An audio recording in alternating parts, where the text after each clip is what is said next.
శుభోదయం. నమః శంభవే చ మయోభవే చ నమః శంకరాయ చ మయస్కరాయ చ నమః శివాయ చ శివతరాయ చ.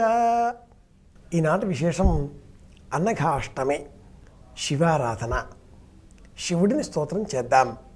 అలాగే ఆషాఢ మాసంలో శుక్లపక్షంలో విశేషించి ఈ అష్టమి తిథికి అనఘాష్టమి అని చెప్పి ఈ అష్టమి నాడు మహాలక్ష్మిని కూడా అర్చించాలి, మహాలక్ష్మీ పూజ అని మన పంచాంగాలు వర్ణిస్తూ ఉంటాయి.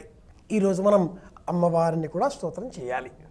ఎలాగూ ఆషాఢ మాసం ప్రకృతి శక్తిని పరాంబ రూపంలో అర్చన చేస్తున్నాం. మాతృపూజ లేదా అమ్మ తల్లి పూజ అన్న పేరుతో గ్రామదేవతగా కొలుపులు కొలుచుకుంటూ ఉన్నాం.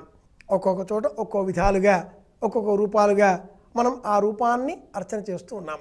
తలుపులమ్మ, నూకాలమ్మ, ఎల్లమ్మ, మైసమ్మ, పోచమ్మ, కోట గండమ్మ, కోట గరిడమ్మ, ఇలా చూస్తే మహంకాళమ్మ, మాంకాళమ్మ, ఎల్ల చోటలా ఉండే తల్లి ఎల్లమ్మ, ప్రోచే తల్లి పోచమ్మ, ఇలా స్తోత్రం చేస్తూ ఉంటాం.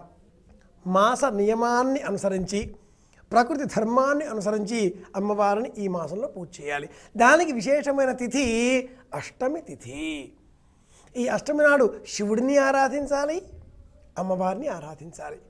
మనం లలితాంబ స్వరూపాన్ని జ్ఞాపకం చేసుకున్నట్లయితే ఆ తల్లి పంచప్రేతాసనాసీన ఏ నమః లలితా సహస్రనామావళి ఒక నామం ఉంది. శివుడు కింద పడుకొని ఉండగా శివుడి పైన ఆ తల్లి కూర్చొని ఉంటుంది. ఇక్షుదండధారిణి, చెరుకు గడ చేతిలో పట్టుకొని ఉంటుంది. ఇలాంటి రూపాన్ని జ్ఞాపకం తెచ్చుకుంటే ఈ శివుడు ఇలా పడుకోవడం ఏమిటి, ఆయన పైన ఆవిడ కూర్చోవడం ఏమిటి అనే ఆలోచన మనకు తప్పకుండా కలుగుతుంది. ప్రకృతి ధర్మాన్ని అనుసరించి శివుడు భూమి, భూగోళం దీనికి ప్రతీక కాగా దీని మీద వచ్చేటటువంటి చెట్లు, చేమలు, ప్రకృతి ఇదంతా కూడా మాతృస్వరూపం. మనం చేసే అభిషేకం వల్ల ఈ భూమి పులకించి ఇందులో నుంచే చెట్లు, చేమలు వృద్ధి పొందుతాయి. కనుక శివుడు, పార్వతి అనే రూపాలతో ఈ రెండింటికి కూడా అవినాభావ సంబంధం ఏర్పాటు చేసి శివుడు లేకుండా శివాని ఉండదు, శివుడు లేకుండా శివ ఉండదు, భవుడు లేకుండా భవాని ఉండదు అని సంప్రదాయం చెబుతుంది. నశివేన వినాదేవి దేవ్యాచ నవినా శివ నైతయోరంతరం నాస్తి చంద్రశ్చంద్రిక ఏవచ. చంద్రుడున్నాడు, వెన్నెలలు ఉంటాయి. చంద్రుడు లేకుండా వెన్నెలలు ఎలా రావో అలాగే వెన్నెలలు ఉన్నాయి అంటే చంద్రుడు ఉన్నాడనే అర్థం.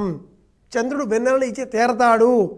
ఇటువంటి భావనలతో మనం ఈరోజు శివ శివా ఇరువురిని అర్చన చేద్దాం. అష్టమి నాడు చంద్రుడు విశేషమైన కాంతితో ప్రకాశిస్తాడు. ఈ అష్టమి నాడు ప్రకటించేటటువంటి కాంతికి జ్యోతిష్ శాస్త్రం రిఫ అనే ఒక స్వరూపాన్ని సూచించింది. అష్టమ్యోరభయోశ్చ మధ్యమగతే చంద్రోష్టరిఫారిగా అంటూ ఒక దోషం కూడా వర్ణిస్తుంది. దోషము, కాంతి రెండు ఉంటాయి ఈ రిఫ అనబడే భావనలో.